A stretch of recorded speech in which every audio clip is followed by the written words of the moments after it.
Abra por favor su Biblia en el Antiguo Testamento, en el libro de Deuteronomio capítulo 6. Deuteronomio 6, vamos a leer todos juntos los versos 4 y 5. Deuteronomio 6, versos 4 y 5.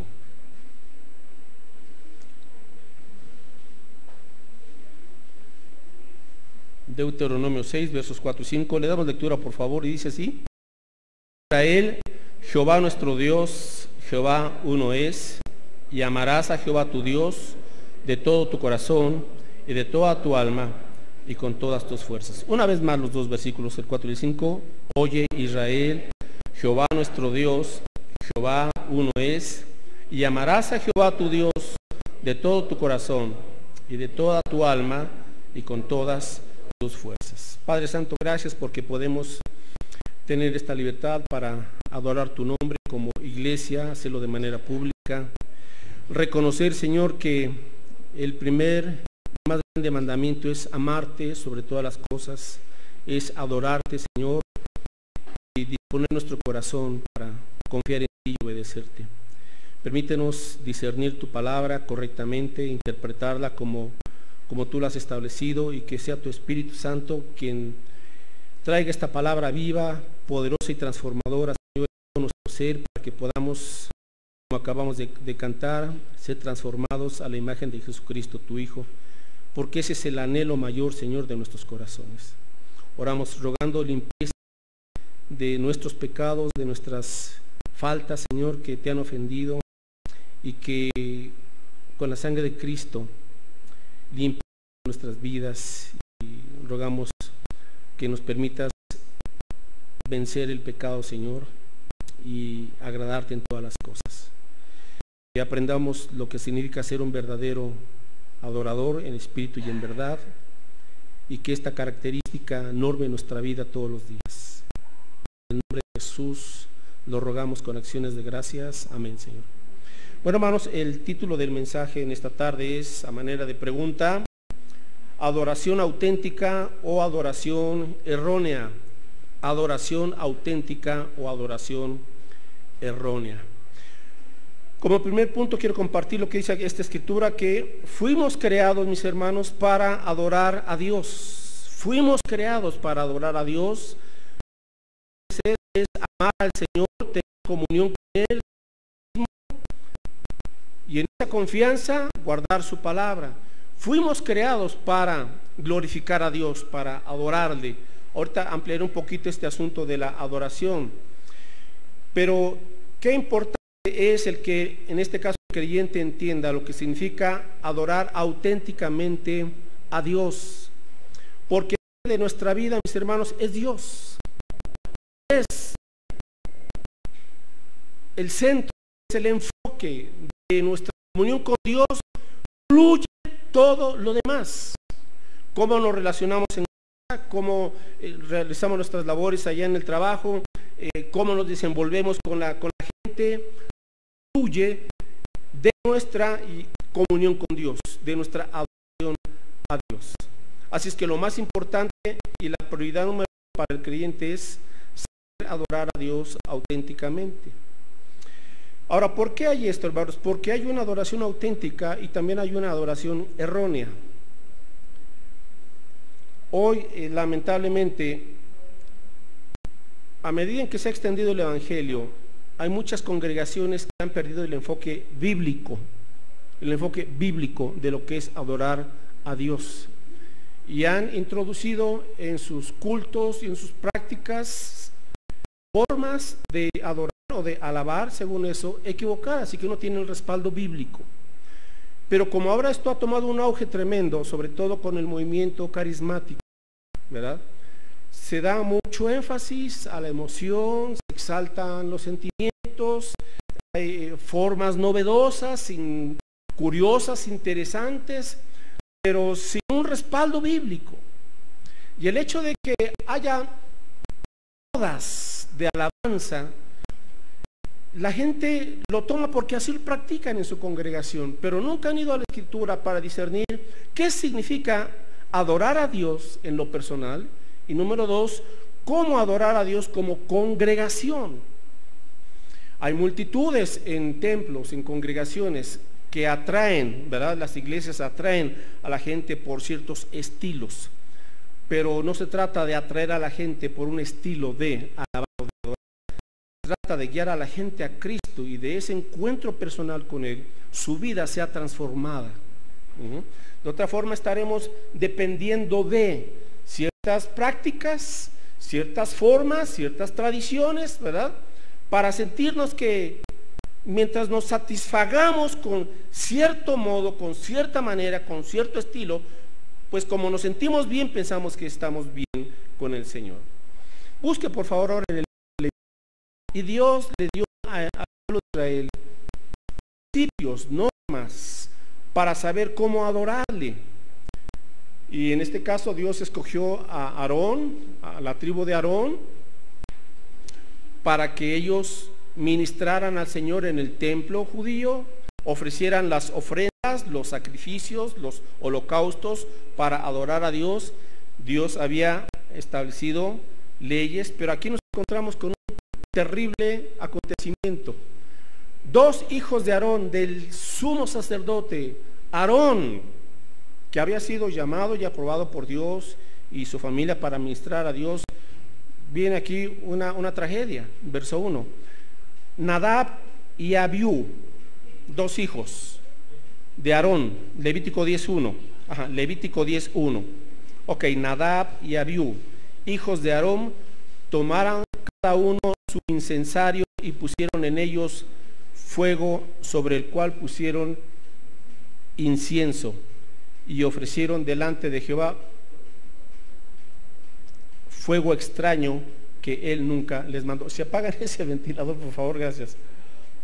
Ok, hermanos, así es que, verso 2, y salió fuego de delante de Jehová y los quemó y murieron delante de Jehová. Vaya tragedia. Sabían que tenían que ofrecer a Dios por las instrucciones que Dios da en el libro del Éxodo. Ahorita no voy a entrar tanto en detalle porque si no me extendería mucho.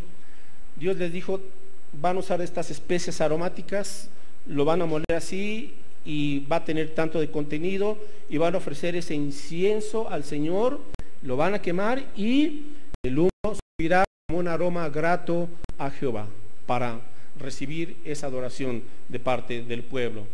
Pero llegan estos 2 hijos de Aarón, y cuando ellos llevan el incensario cada uno y prenden un fuego, ¿verdad? Dice aquí en el verso 1 que ofrecieron delante de Jehová fuego extraño, el cual Dios nunca les mandó. ¿Qué significa esto? Y por haber hecho las cosas a su manera, son consumidos por fuego. Aquí hay algo muy serio. Cuando uno quiere o piensa adorar según su creencia, según su gusto, según su concepto, hermanos, mucho cuidado, porque hay millones de personas que hoy están pretendiendo adorar a Dios, pero lo único que están haciendo es ofrecerle a Dios un fuego extraño. Un fuego extraño. ¿Cuándo es fuego extraño? Cuando no tiene fundamento bíblico. Hermanos, hay estilos y modas de adorar. Salió en internet, no sé si usted ha visto un video de este señor Kanye West, que es esposo, es modelo de famosos Kardashians allí en Estados Unidos. No sé si ha oído o ha visto alguna vez algún programa de ellas. Son muy famosas allá estas señoras. Una de ellas se casó con un afroamericano, Kanye West, espero pronunciarlo bien. Y ahora surge algo muy interesante. Él se ve que viene tiene un trasfondo evangélico, no sé qué denominación, pero se ve que él tuvo contacto con la música gospel, que le llaman, ¿verdad? La música cristiana del evangelio, pero que allá en Estados Unidos, pues, lamentablemente la han comercializado, ¿verdad? Entonces, este afroamericano ahora tiene muchas amistades de mucho dinero, muchos artistas, etcétera, y se le ocurrió ahora tener su servicio dominical ahí en donde viven, y ahora pues ya se han tenido que cambiar porque los vecinos ya se quejaron. El caso es que tienen un buen grupo de cantantes, tienen su coro, y puros afroamericanos, y ya sabe usted que la gente de color cantan muy bien, ¿verdad? Tienen ese talento de parte del Señor, tienen ritmo, etcétera, etcétera. Entonces se ve que son coros preciosos, y van filmando a todos sus amigos, sus amistades, y dicen, este es nuestro servicio dominical. Dice, pero aquí no hay predicación, aquí no hay Biblia, aquí no hay oración, aquí no queremos que la gente se sienta juzgada por la palabra, así lo han dicho. Aquí queremos que todos se sientan bien, se sientan en paz. Entonces, obviamente están teniendo mucho éxito, y ahora, no cualquier persona puede asistir a su servicio dominical. Asisten por invitación de ellos, a los que ellos quieren. Hay una invitación personal y les dicen en dónde van a tener su servicio dominical, y los van grabando, y ahí tiene usted a la gente con sus formas, expresándose según eso, cantando. Pero hay musulmanes de todas las religiones, no importa cuál sea tu religión. Tú, con que tú expreses tu canto a lo que tú consideras que es Dios, adelante, bienvenido. ¿Correcto o incorrecto? Pregunta, ¿adoración auténtica o adoración errónea? Usted va a uno de esos lugares y por música, oiga, son gente profesional, y qué músicos son, y qué instrumentos, y qué voces. Y usted puede escuchar inclusive una letra fabulosa, según eso, dirigida hacia Dios, pero fuego extraño, porque la gente no quiere escuchar la Biblia. Ahora la gente quiere sentirse bien. Vengo para sentirme bien. Usted no viene al culto para sentirse bien, usted viene al culto a adorar a Dios. Pero las cosas se han desvirtuado y se han ido cambiando de tal manera que ahora la música viene a ser como una droga para la gente. Usted sabe que la música vuelve adicta a la gente a la misma música. Y hay gente que ya no puede vivir un día si no escucha música. Entonces, cuidado. Ahora, la música es una bendición de Dios, sí, porque fue creada por Dios. Pero también Satanás ha tomado la música para tergiversar y para desviar a millones de personas, concretamente a jóvenes, a través de música, de ritmos y de una letra que no tiene ningún sentido moral, espiritual, bíblico y correcto. Pero como le tocan aquí y allá, ¿verdad? Y hermanos, pues comienza uno a moverse, ¿verdad? Entonces hay que tener cuidado con estas situaciones. Bueno, ahora, ¿por qué? Yo considero, según el contexto, ¿qué fue el problema de los hijos de Aarón, Nadab y Abiú? Seguimos ahí leyendo en Levítico, capítulo 10, versos 8. Y aquí yo creo que el Señor le está diciendo la razón a Aarón, a su papá, por qué fallecieron sus dos hijos. Levítico 10, 8. Y Jehová habló a Aarón diciendo: tú y tus hijos contigo no beberéis vino ni sidra cuando entréis en el tabernáculo de reunión, para que no muráis. Estatuto perpetuo será para vuestras generaciones, para poder discernir entre lo santo y lo profano, y entre lo inmundo y lo limpio, y para enseñar a los hijos de Israel todos los estatutos que Jehová les ha dicho por medio de Moisés. Yo creo que aquí está la razón. ¿Qué había pasado con estos jóvenes? Se habían emborrachado. Así es. Y así ofrecieron ese aroma, ese incienso, ¿verdad? Y en ese estado inconveniente, en donde pues no está uno consciente, ¿verdad?, en sus cinco sentidos, quisieron o pretendieron adorar a Dios y vámonos. La adoración no es asunto de juego, no es asunto de gusto, no es asunto de emoción, aunque incluye emociones, explicar esto más adelante. Pero la adoración, mis hermanos, debe de llevarnos a discernir, como dice aquí, ¿verdad?, entre lo santo y lo profano, entre el mundo y lo limpio. Podemos asistir a la iglesia y estar en un culto y cantar teniendo un corazón inmundo y no haber estado a cuentas con Dios, mis hermanos. A veces hemos hecho de la alabanza algo muy ligero, muy superficial, muy light, y las iglesias lamentablemente le quieren copiar todo al mundo, ruidos, ¿verdad?, en los aparatos, y hay ahora en las iglesias ponen alabanza y echan humo, ¿verdad? Y espérate, el único humo que menciona en la Biblia cuando se está adorando a Dios es el humo de la gloria de Dios. No necesitamos esos artificios, esas situaciones para emocionar a la gente. No, hermanos, la gente no ha entendido lo que es la adoración, ¿verdad? Recuerda que había una hermanita hace muchos años, venía de una denominación carismática. Estuvo aquí un tiempo, pero no aguantó porque encontró una iglesia en donde tocaban y hacían todo su estilo. Me voy a esa iglesia, hermana, ya entendió la doctrina. No, pero cantan bien. Está bien, está bien. Lamentablemente, ¿verdad? Se va la gente por la emoción, por el gusto, por cierto talento. Ahora, no estamos en contra de que las cosas se hagan bien, se tienen que hacer bien porque son para Dios, pero hay que discernir. Ahora, el punto es este, hermanos: si la adoración que estamos llevando nosotros no nos lleva a discernir, aquí está el punto, para poder discernir entre lo santo y lo profano, entre lo inmundo y lo limpio. Ahora, yo me entero de todos estos desmanes. ¿Por qué son eso, mis hermanos? En muchas iglesias, a la hora de expresar su supuesta alabanza a Dios, porque lo tiene uno ahí en internet. No tengo que ir a cada templo para estar checando. Uno tiene acceso y hay quebradita cristiana, reggaetón cristiano, salsa cristiana, cumbia cristiana, ¿qué? Juan José Guerra, José Luis Guerra, ¿cómo se llama ese cantante puertorriqueño?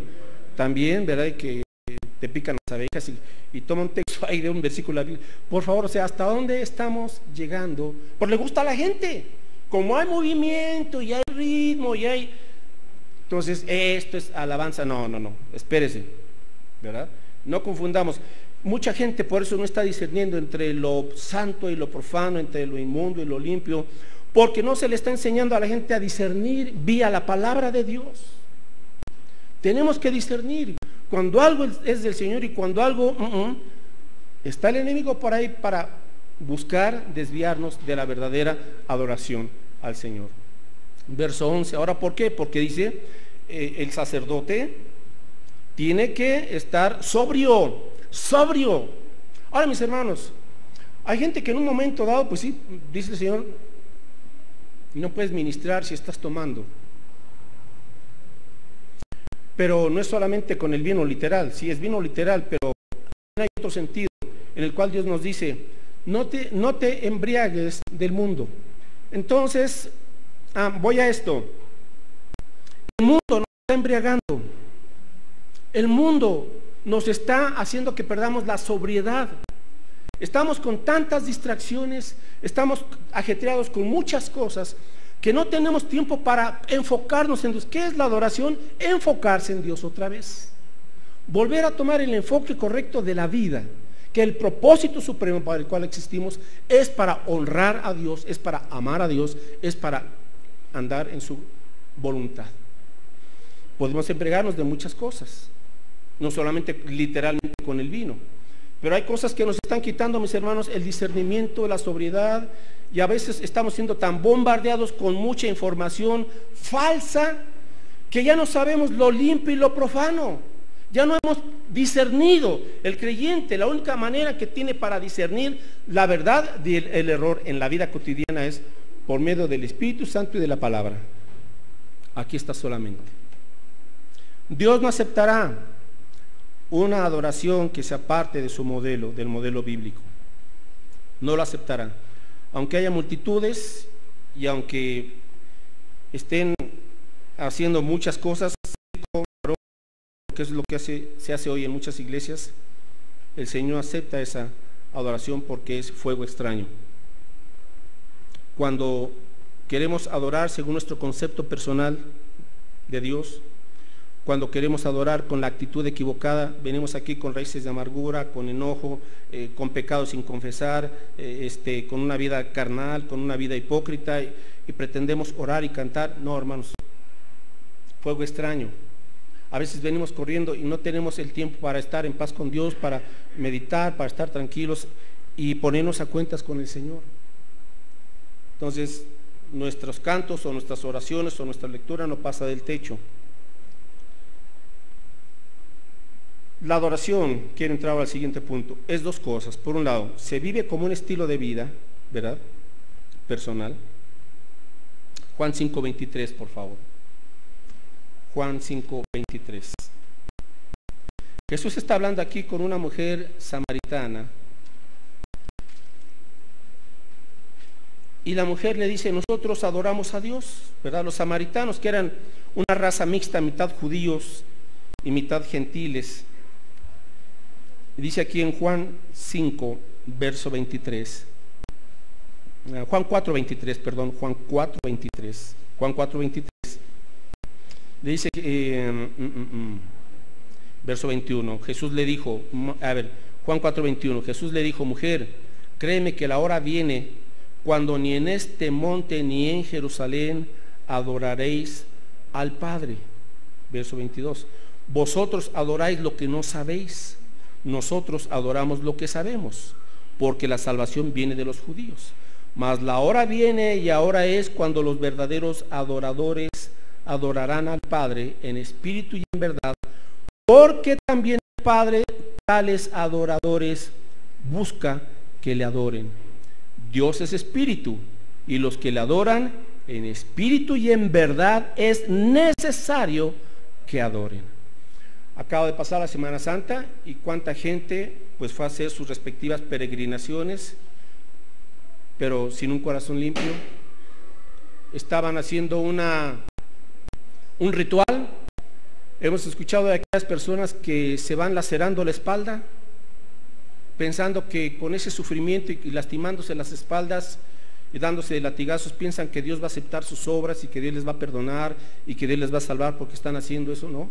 Gente que se fue de rodillas con pencas de nopales, ¿verdad? Pensando que Dios acepta esos sacrificios. No, Dios no quiere esos sacrificios ni acepta esos sacrificios porque vienen de un corazón sucio. El único sacrificio que Dios acepta es el sacrificio perfecto de Cristo Jesús en la cruz del Calvario.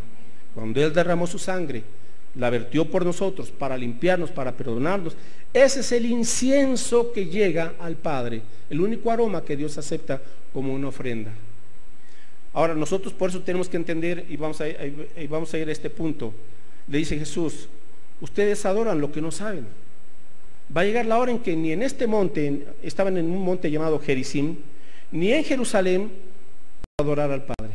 O sea, Jesús estaba diciendo, viene una nueva época en donde, número uno, la adoración no puede quedar relegada a un lugar solamente, y ese lugar puede llamarse templo.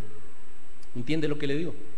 La adoración no puede quedar relegada solamente a un lugar, al templo. Hay hermanos que piensan que el único momento para adorar a Dios es cuando estamos aquí reunidos de 12 a 1:30. El resto de la semana, ¿en dónde adoramos a Dios? Es lo que está diciendo Jesús.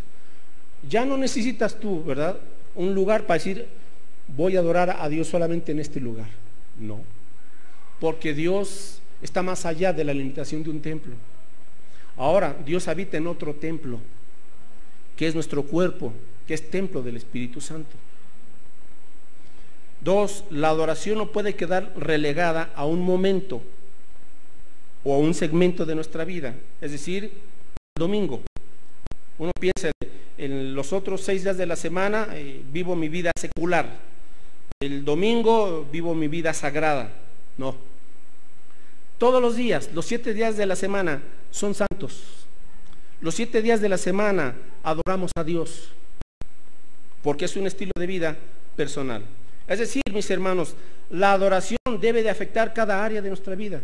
Cuando usted trabaja, está adorando a Dios. El punto es cómo trabaja. ¿Lo está haciendo para Dios o está trabajando hablando mal, quejándose, esto, lo otro, ¿verdad? Pero la adoración, por ejemplo, en nuestro trabajo, debe de ser que por medio del trabajo estamos bendiciendo también a Dios. ¿Cómo vives tú, joven, en la escuela? Bueno, la escuela también es parte de tu adoración a Dios. ¿Cómo estás estudiando? Ahora, esta definición sencilla de adoración. ¿Qué es adorar? Adorar es reconocer el valor supremo de Dios y vivir bajo el señorío de Cristo. Escríbalo, si gusta. Adorar es reconocer el valor supremo de Dios y vivir bajo el señorío de Cristo. Eso es adorar. Es decir, que entonces, desde el lunes hasta el domingo, mi vida está reconociendo que Dios es lo más importante, que Dios es el primer lugar en mis decisiones, que Dios es el primer lugar en mi trabajo, que trabajo consciente de la presencia de Dios, que Dios está conmigo en el trabajo, que Dios está conmigo en la escuela, que Dios está conmigo en la casa. Estoy consciente de la presencia de Dios. Si voy a divertirme, estoy consciente de la presencia de Dios, entonces cuido mis diversiones.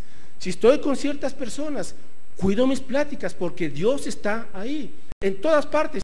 Si estoy entreteniéndome un rato, ¿verdad? Que no tiene nada de malo el entretenimiento, pero yo debo de ver cómo me estoy divirtiendo, cómo me estoy entreteniendo, y entender que hay diversiones y hay entretenimientos sanos y correctos, y hay otros que nos alejan de nuestra comunión con Dios.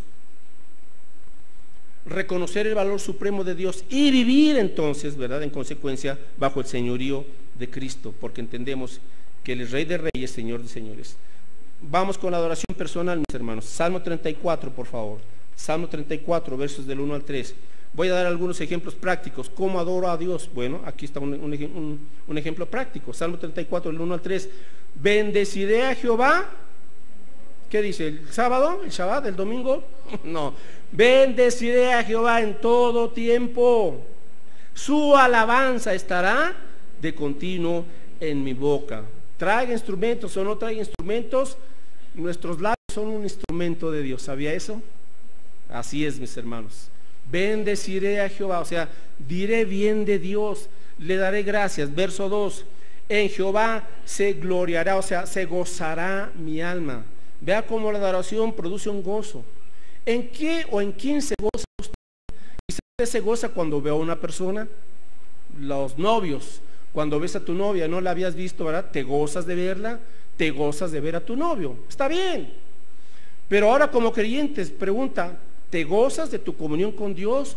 O eres de los que dices, ay, qué aburrido Dios. No, Dios no es aburrido. La vida con Dios es una vida, es una aventura de fe. Y es una vida de gozo continuo en Él.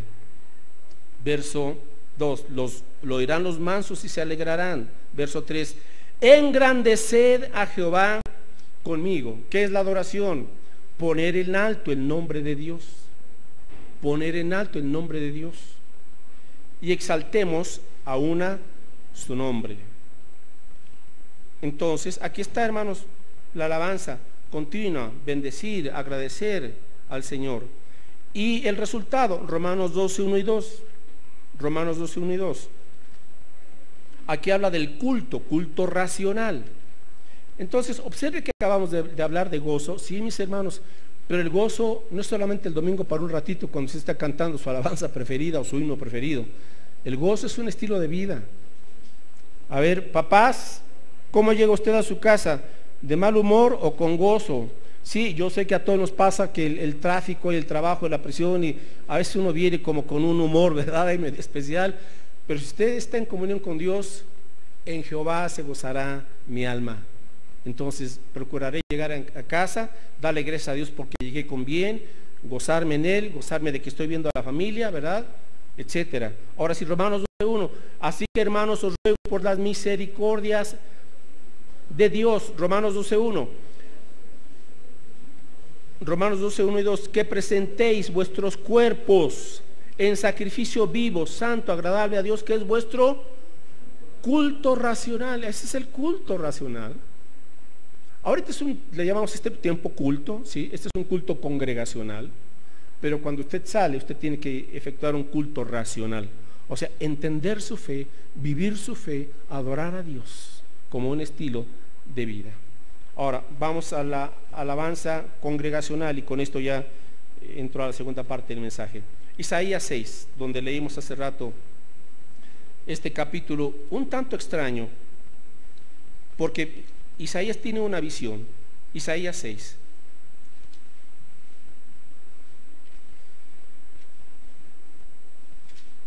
Y vamos a ver entonces aquí, mis hermanos, 4 puntos de la adoración auténtica. ¿Por qué es esto? Hay creyentes que tienen años de asistir a los cultos y se ve muy poco cambio o casi nada. No han sabido adorar. Vienen a una reunión pero no entienden la dinámica del culto. Vamos a explicarlo aquí. 4 puntos. Que el culto bíblico debe tener para transformar la vida de los adoradores. Entonces, Isaías 6 dice aquí, verso 1: en el año que murió el rey Usías, vi yo al Señor sentado sobre un trono alto y sublime, y sus faldas llenaban el templo. Por encima de él había serafines, cada uno tenía 6 alas, con 2 cubrían sus rostros, con 2 cubrían sus pies, y con 2 volaban. Y el uno al otro daba voces diciendo: Santo, Santo, Santo, Jehová de los ejércitos, toda la tierra está llena de su gloria. Y los quiciales de las puertas se estremecieron con la voz del que clamaba, y la casa se llenó de humo. Este es el humo de la gloria de Dios. Verso 6: entonces dije: ay de mí, que soy muerto, porque siendo hombre inmundo de labios y habitando en medio de pueblo que tiene labios inmundos, han visto mis ojos al Rey Jehová de los ejércitos. Y voló hacia mí uno de los serafines, teniendo en su mano un carbón encendido, tomado del altar con unas tenazas, y tocando con él sobre mi boca, dijo: he aquí que esto tocó tus labios, y es quitada tu culpa y limpio tu pecado. Después oí la voz del Señor que decía: ¿a quién enviaré? ¿Y quién irá por nosotros? Entonces respondí yo: heme aquí, envíame a mí. Ok, 4 características, mis hermanos, de la adoración auténtica, de la adoración congregacional. Ok, número 1, cuando usted viene, usted tiene que entender que viene para aprender de la presencia de Dios. La presencia de Dios. O sea, usted necesita esclarecer a través de la Biblia su visión de Dios. Esclarecer su visión de Dios. Ahora, ¿qué es esto de visión? Lo explico. O sea, es conocer quién es realmente Dios. ¿Quién es Dios? ¿Sabe usted cuál es el mayor problema y la raíz de nuestros problemas? Que no conocemos quién es Dios. Y cuando no conocemos quién es Dios, la consecuencia es que no confiamos en Dios. Y cuando no confiamos en Dios, entonces tomamos las cosas por nuestras propias manos. Y de ahí le echamos todo a perder. Para que vea la importancia de entender bíblicamente quién es Dios, cómo es Dios, y tener el conocimiento correcto de este Dios glorioso. Bien, dice Isaías: en el año en que murió el rey Usías. ¿Qué significa esto? El rey Usías fue uno de los mejores reyes de Israel. De los mejores reyes de Israel. Muere. Ahora, tuvo sus fallas también Usías. Pero cuando muere, Isaías muere, es el rey apreciado, es el rey sabio. Hay un vacío de poder. Israel estaba en peligro. Entonces Isaías se sentía desolado. Murió nuestro rey en quien confiamos, había sido un excelente rey. Estamos en peligro por otras naciones. Israel está en idolatría, viene juicio de Dios. Entonces Isaías se sentía mal. ¿Qué hago? ¿Qué hace usted cuando tiene problemas y no les ve la solución? Y usted dice: por aquí le busqué, por acá le busqué, por acá le busqué, y simplemente no sé qué hacer, ¿verdad? Entra quizás en la desesperación. Algunos piensan en el suicidio, otros se van a las drogas, otros se van a la fuga del alcohol, etcétera, etcétera. Isaías no respondió de esa manera. Él levantó sus ojos al cielo. ¿Y qué fue lo que él vio? Dice: un trono alto y sublime, y vio al Señor ahí sentado. Ahora, ¿qué significa esto de que vio a Dios sentado? Lo que significa es que aquí Isaías estaba viendo y entendiendo que Dios está sentado en su trono en el universo, gobernando sobre todo el universo. Hermanos, los creyentes venimos los domingos en parte para entender y recordar esto, que a pesar del caos que estamos viviendo a nivel nacional, a nivel de nuestro continente, o sea, ¿qué no está pasando en nuestro continente? Vaya a Europa, vaya al Medio Oriente, vaya a cualquier nación del mundo, y estamos teniendo un caos en todos los aspectos, en todos los aspectos. Hay un quebrantamiento en todos los niveles: familiar, personal, laboral, político, económico, de salud, de la naturaleza, todo. Pero cuando el creyente entiende que sobre todo ese caos hay un Dios que está gobernando, Es difícil de entender. ¿Cómo es posible, Dios, que tú sigas gobernando? Sí, Dios permite todo este caos para hacerle a entender al hombre que la solución no está en el hombre, sino que la solución está en el único Dios sabio, soberano y lleno de gracia y de misericordia. Esto fue lo que vio Isaías. Dios reina. Señor, a pesar de los pesares, tú gobiernas. Eres soberano, Señor. Tu providencia es sabia. Diriges con sabiduría. Mis hermanos, ¿qué tipo de Dios tiene usted? ¿Un Dios pequeño? ¿Un Dios sin poder? ¿Un Dios lejano? ¿O ha conocido usted al Dios de la Biblia? Ese Dios santo, ¿sí? Santo, y un Dios todopoderoso, y un Dios misericordioso, y un Dios que nos ama y que quiere transformar nuestra vida. 2, la adoración congregacional. La adoración auténtica debe de llevarnos, mis hermanos, al segundo punto, a una confesión humilde de pecados. Una confesión humilde de pecados. Verso 2. Dice que en esta visión él vio algunos serafines. Son unos seres muy extraños. La palabra serafín significa una llama ardiente. Isaías no tenía otra forma de expresar lo que vio en el cielo. Vio a un Señor, no dice cómo era el Señor, nada más dice que vio al Señor, vio el resplandor de Dios sentado en el trono y a estos serafines sentados por encima, dando alabanza. Y dice aquí: santo, santo, santo, Jehová de los ejércitos, toda la tierra está llena de su gloria. Verso 4. Y los quiciales de las puertas se estremecieron con la voz del que clamaba, y la casa se llenó de humo, que es la gloria de Dios. Mis hermanos, cuando entendemos que Dios es santo, ¿qué significa esto de que Dios es santo? La santidad de Dios significa la majestad moral total y única de Dios. Repito, la santidad de Dios significa la majestad moral y total y única de Dios. Es la totalidad de la perfección de Dios. La gente ha perdido este sentir de la santidad de Dios. Ahora la gente todo lo toma a broma. La gente ahora no tiene patrones morales, no tiene referente moral para lo bueno y para lo malo. La gente ahora a lo malo le llama bueno y a lo bueno le llama malo, porque ha perdido de vista la santidad de Dios, que hay una verdad absoluta que es Dios y su palabra, y que hay una pureza absoluta que es Dios. Y por eso ya no sabemos discernir, como veíamos hace rato, entre lo profundo y lo inmundo, entre lo santo y lo corrupto. Y ahora la gente peca y dice cualquier cosa, y si es lo normal, pasa un vecino, lo mata, y si es lo normal, ¿por qué lo mató? Me caía mal. Ya no hay remordimiento. Descuartizados por aquí, sepultados por allá. ¿Qué le está pasando a nuestra nación? Nuestra nación no tiene conocimiento del Dios santo. Por eso la gente no tiene temor de Dios. La gente está desbocada en su pecado. Cuando venimos, mis hermanos, el culto de adoración nos lleva a reconocer que Dios es santo, y cuando, como Isaías, usted comienza a entender quién es Dios, ¿sabe lo que le pasa al ser humano? El ser humano entonces dice aquí en el versículo 5, entonces dije, ay de mí que soy muerto, porque siendo hombre inmundo de labios y habitando en medio de pueblo que tiene labios inmundos, han visto mis ojos al Rey Jehová de los ejércitos.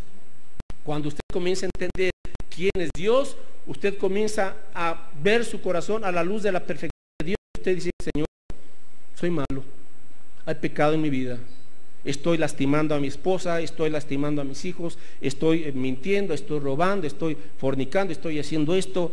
Y entonces cuando usted ve la perfección de Dios, usted se siente redarguido, compungido, y dice, Señor, pues yo me estaba comparando con el vecino que es el peor de los tranzas, yo estaba comparando acá con el amigo de la oficina que anda con 20 mujeres, ¿verdad? Y pues yo acá con una y con...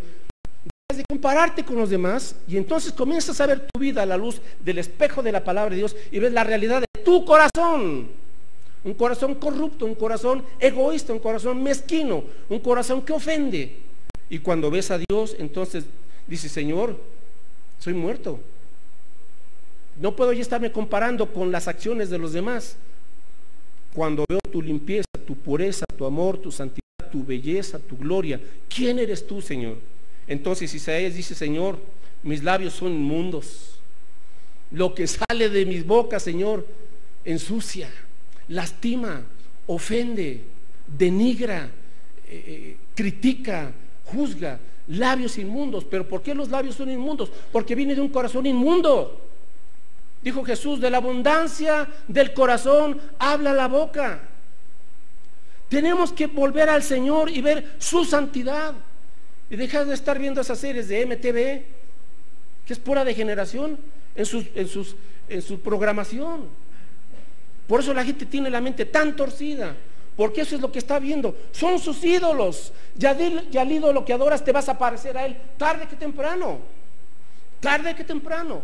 Cuando tú adoras al único Dios verdadero, tu vida se comienza a parecer a ese único Dios verdadero, a Cristo Jesús. Tu carácter comienza a reflejar a Cristo, tu corazón comienza a ser transformado, tus palabras comienzan a cambiar, tus malos hábitos los comienzas a dejar. Y entonces clamas, como dice el rey David, Salmo 51:10, por favor. Salmo 51:10 dice aquí la escritura: crea en mí, oh Dios, un corazón limpio, va a la raíz, y renueva un espíritu recto dentro de mí. Aquí está. Si usted comienza al culto y después de estar aquí hora y media sale sin haberse puesto a cuentas con Dios y tener un corazón limpio, perdió su tiempo aquí. Porque cuando entendemos la palabra de Dios, entonces, Señor, limpia mi corazón, limpia mi corazón. Crea, oh Dios, en mí un corazón limpio, renueva un espíritu recto dentro de mí. Señor, en la semana estuve pecando, estuve ofendiendo, me estuve ensuciando con esto. Señor, límpiame. Ahora no tiene que esperar hasta el domingo, pero ese es el punto. Que parte del por qué Dios nos llama a adorar congregacionalmente, mis hermanos, es para ser limpiados con su palabra, con su palabra. Dijo Jesús en Mateo 5:8: bienaventurados los de limpio corazón, porque ellos verán a Dios. Lástima, qué tristeza es cuando hay creyentes que no están conscientes y no caminan con la confianza de la presencia de Dios. Dice, pues yo no veo al Señor, no lo veo actuar, no escucha mis oraciones. ¿Cómo está tu corazón? La primera pregunta. Porque si tu corazón está gris y está negro, no vas a ver a Dios, no vas a ver su manifestación. Es como una fuente, se te va, por ejemplo, estás en una fuente de agua, se te cae una moneda en la fuente. Si el agua de la fuente está llena de lodo, no vas a ver tu moneda, porque el agua está sucia. En cambio, veo a una fuente en donde su agua está limpia y se te ve una moneda, se te fue, vas y la tomas inmediatamente, porque el agua es cristalina. ¿Cómo está nuestro corazón? Si mi corazón está limpio, voy a poder ver a Dios en mi vida cotidiana, su presencia, su amor, su guía, su dirección, su consuelo, su fortaleza, su esperanza. Veremos a Dios, lo experimentaremos cada día, y usted caminará como nadie le puede dar ese caminar, con una certeza de Dios. No son técnicas, no es lavado de cerebro, es la presencia del Dios vivo, confortándole, animándole, diciendo, sigue por ese camino. Nada se puede suplir, nadie se lo puede dar, solamente los de limpio corazón. Hermanos, a veces nos acostumbramos a una disculpa apresurada con Dios. No nos arrepentimos, son disculpas apresuradas. Hay que arrepentirse, y el arrepentimiento es: reconozco mi pecado, Señor, ayúdame a renunciar a él. Reconozco mi pecado, Señor, ayúdame a renunciar a él. Ahora dice el apóstol Juan que si alguno hubiere pecado, abogado tenemos para con el Padre, a Jesucristo el justo. Entonces el perdón no viene por sus buenas obras, no, el perdón viene por confesar y apropiarse por fe de la sangre de Cristo. 1 Juan 1:9: si confesamos nuestros pecados, no dice al hombre, no dice a un sacerdote, si confesamos nuestros pecados a Dios, porque cuando pecamos, al primero que ofendemos es a Dios. Si confesamos nuestros pecados, Él es fiel y justo para perdonar nuestros pecados y limpiarnos de toda maldad. Hermanos, entonces el segundo paso en esta adoración es la confesión humilde de pecados. 3, el penúltimo paso. Isaías 6, regresamos ahí. Isaías 6, versículo 6. Isaías 6, 6 y 7. Dice, y voló hacia mí uno de los serafines, teniendo en su mano un carbón encendido, tomado del altar, observe, del altar, con unas tenazas, y tocando con él sobre mi boca, y dijo, he aquí esto que tocó tus labios, y es quitada tu culpa, y limpio tu pecado. En tercer lugar, mis hermanos, en el culto, en la predicación, siempre se debe proclamar el Evangelio. Cuando habla aquí del altar, está hablando del altar que había en el templo, a la entrada del templo, con carbones encendidos, en donde ahí se ofrecía al cordero. ¿Sí? Ahí se hacía el sacrificio. Entonces, toma de ese carbón encendido. Y aquí en este punto, cuando nos congregamos y se está explicando la palabra, se tiene que mencionar, hermanos, siempre la obra de Cristo. A veces brevemente, porque el tema del mensaje es otro. Pero proclamamos el Evangelio. ¿Qué es el Evangelio? Las buenas noticias de Dios. Usted viene entonces aquí para adorar a Dios y también para recordar y para volverse a apropiar de las buenas noticias de Dios. ¿Cuáles son las buenas noticias de Dios? Que en la obra perfecta de Cristo, y que Él al derramar su sangre preciosa en la cruz, Él la derramó para perdonarnos, para limpiarnos, para darnos el perdón y para darnos una vida eterna, una nueva vida. Ese es el Evangelio. Que Él murió y que Él resucitó al tercer día. Él está vivo. Ahorita Cristo está en medio de nosotros porque su iglesia está congregada. Pero cuando salimos, ese Cristo vivo va con usted. Él no se queda aquí encerrado, Él sale con usted para guiarle, para fortalecerle, para darle sabiduría, para darle una vida de santidad, para ser una persona de bendición y un instrumento de justicia. El Evangelio es las buenas noticias de Dios, que en Cristo Jesús Él ha hecho una obra perfecta. Consumado es, hecho está. Ahora, vemos aquí tres cosas, mis hermanos, del Evangelio. Ok, comenzamos entonces en el verso 7. Que cuando toca el serafín de ese carbón encendido los labios de Isaías, aquí hay tres cosas. Tocó con él sobre mi boca. Luego, y he aquí que esto tocó tus labios y es quitada tu culpa y limpio tu corazón. Entonces, número uno, el Evangelio significa que cuando usted creyó en Cristo, Él le quitó la culpa de nuestros pecados, lo que merecíamos, ese sentimiento de vergüenza, de malestar interno, de falta de paz, ¿verdad? Esa culpa interna, quita la sangre de Cristo. Dice aquí, es quitada tu culpa cuando vienes a Cristo, por la sangre del Señor, por la sangre del Cordero. Entonces, número uno, perdón. Le voy a dar tres palabras claves que comienzan con P.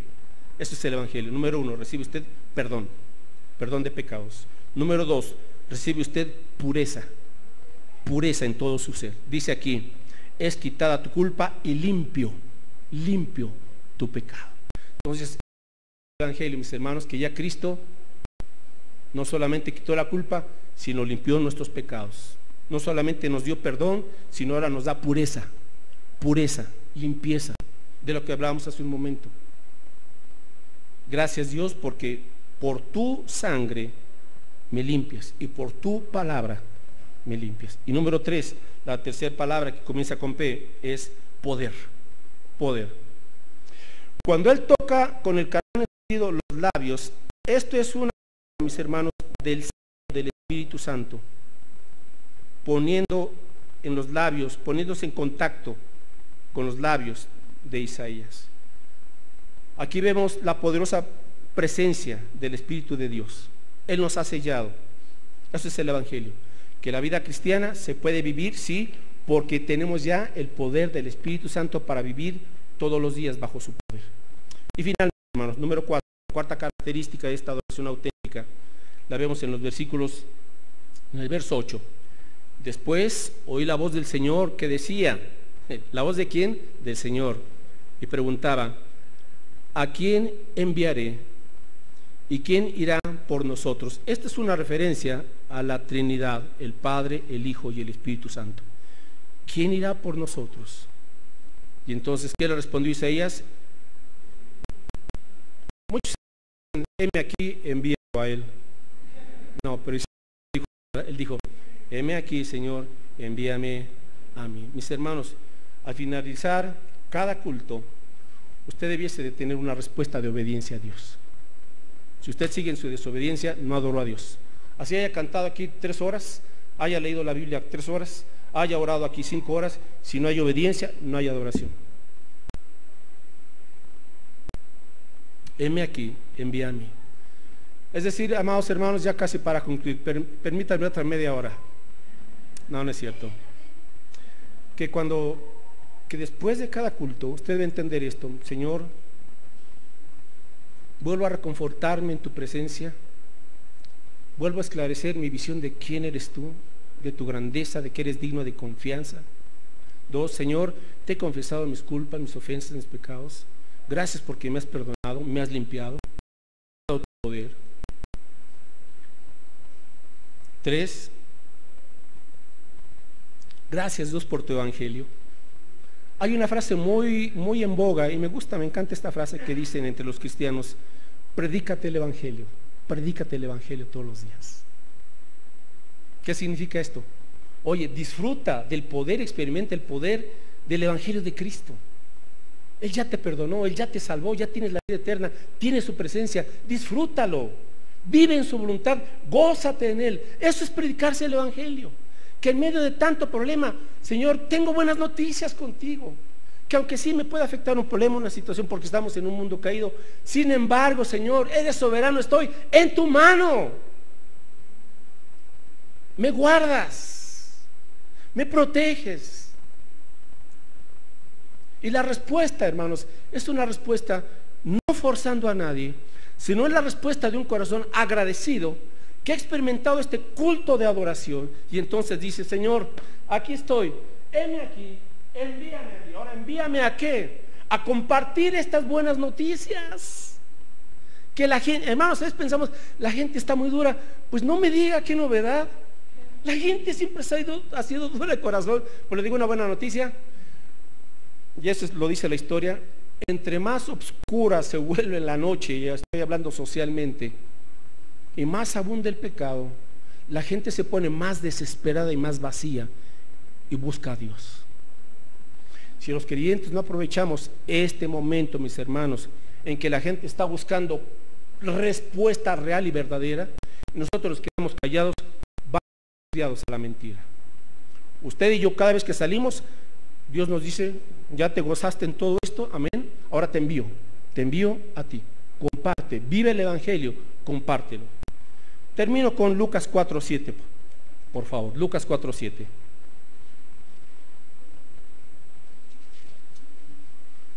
Aquí está Satanás tentando a Jesús, poniéndole esas tentaciones para que Satanás adorara. Observe, Satanás quiere adoración. Hermanos, si no adoramos a Dios, ¿a quién estamos adorando? Póngase las pilas, despiértese. Lucas 7. Le dice Satanás, bueno, desde el 6, le dice Satanás a Jesús, y le dijo el diablo: a ti te daré toda esta potestad y la gloria de ellos, o sea, de los reinos, porque a mí me ha sido entregada y a quien quiero la doy. Observe, ¿quién está gobernando ahorita el mundo? Este mundo, y lo está corrompiendo Satanás, ¿sí? Verso 7, y le dice Jesús: todo esto te lo daré si tú postrado me adorares, todos serán tuyos. ¿Qué le estaba proponiendo Satanás a Jesús? No vayas a la cruz, yo te doy los reinos, no mueras, yo te doy los reinos, pero adórame. ¿Y qué le respondió Jesús? Verso 8, y Jesús le dijo: vete de mí, Satanás. ¿Por qué? ¿Por qué? Aquí está la única manera de vencer a Satanás, es que usted se ponga firme en lo que escrito está. No se ponga con él a cuestionar, a razonar. No, él es más inteligente que usted y que yo. Él es astuto. Cuando usted se pone a discutir con el enemigo y a ver, bueno, pues después de todo no es tan malo, pues qué tanto es tantito, pues un poquito, pues una vez, ya perdió. Usted tiene que afirmarse. Escrito está. ¿Qué dice la palabra de Dios? Jesús le dijo esto, hermanos. Jesús, siendo el Hijo de Dios, escrito está: al Señor tu Dios, ¿qué? Dos cosas: adorarás y a Él servirás. Adoración sin servicio no es adoración. La adoración produce servicio. Así es que cuando Dios le está llamando ya, póngase a servir en alguna manera, aquí o entre semana, pero sirva por favor ya a Dios. Adore y sirva, adore y sirva. Primero adoro y si es auténtica adoración, serviré. No puedo quedarme con los brazos cruzados. No se puede. Adorador, como alguien dijo, hay un corazón dispuesto, hay pies prestos. Cuando hay un corazón dispuesto, hay pies veloces. ¿Cómo está usted?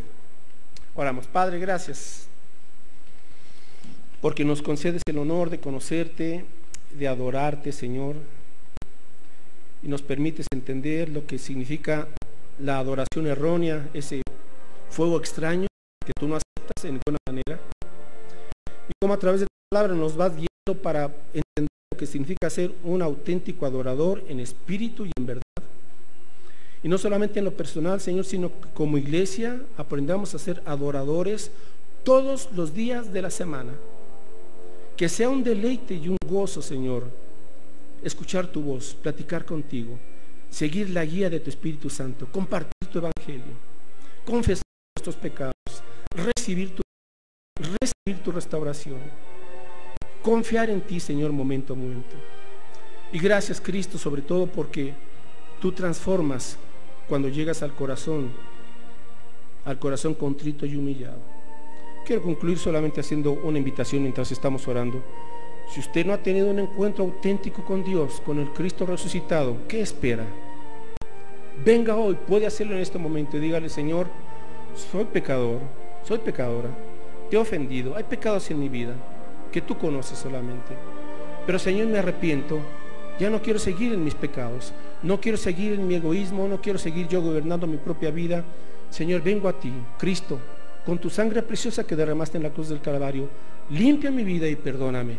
Aquí estoy, te la entrego para que tu voluntad se haga en mi vida, Señor. Dame un verdadero cambio, cambia mi corazón, cambia mi mente, cambia todo mi ser, Señor. Quiero seguir tu camino. Creo en ti, Señor Jesucristo, que tú moriste, fuiste sepultado, pero resucitaste también. Creo que tú vives. Aquí está mi vida, Señor. Límpiala, transfórmala y úsala para tu gloria. Yo quiero ser un auténtico adorador. En el nombre de Jesús. Amén.